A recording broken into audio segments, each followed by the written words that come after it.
Welcome to Huntfish Travel Podcast. I'm your hostess, Carrie Zilka, and while I am by no means an expert, I have learned a thing or two over the years and I'm happy to share. And through the end of May, we're talking turkey. Past tips can be found at www.cz.net/category/hunting tips. These episodes are brought to you courtesy of Montana Decoy. This company is amazing.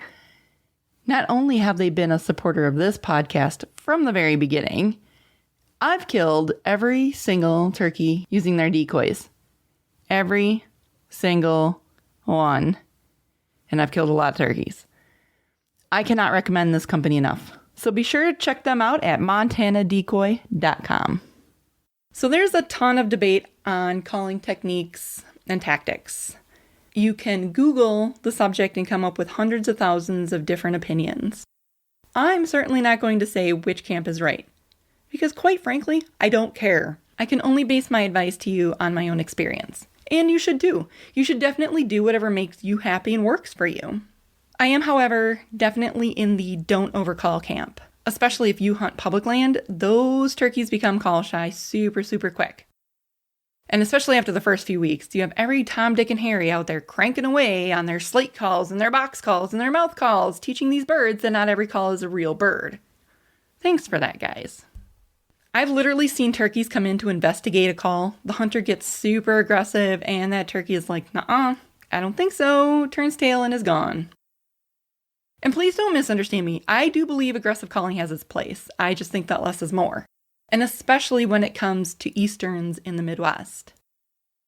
I literally time my calls every 20 minutes and not a minute sooner. Not a minute later. Every 20 minutes. Early morning turkeys meander once they get to their first stop of the day. They chill, they hang out. Even when they're coming in to check something out, step, step, peck, peck, step, step, peck, peck. They are so freaking slow. And God help you if it's a large field, because it can take them forever to make their way from one side to the next as they stop every few inches to snatch up a tasty bug. Forever, it takes forever. So with that in mind, 20 minutes seems reasonable to me. Your time variance will, of course, depend on your own personal preference. You might want to do it 15 minutes, you might do it 12 minutes, you might do it 30 minutes. But I tend to call and hope a turkey, female or male, because hens are by far my favorite decoys. I'm hoping that a turkey hears me and maybe changes course to come on over. And then I give them 20 minutes, and then I call again to reassure them that I am still here. And I should note, too, when I call, it's loud. None of this wussy, oh, I'm here and content, so let me cluck and purr. No, I'm a turkey by myself looking for some company. I'm not content. I'm freaking lonely, and I need everyone within hearing distance to know it. Okay, that's it. Thanks for listening.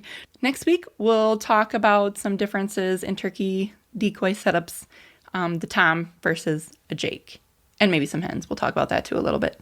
If you know any turkey hunters, be sure to share this episode with them. Until next time, here is to a big bird down. That's it. Thanks for listening. Next week, we will talk about overcalling. Just don't do it. If you know any turkey hunters, be sure to share this episode with them. Until next time, here is to a big bird down.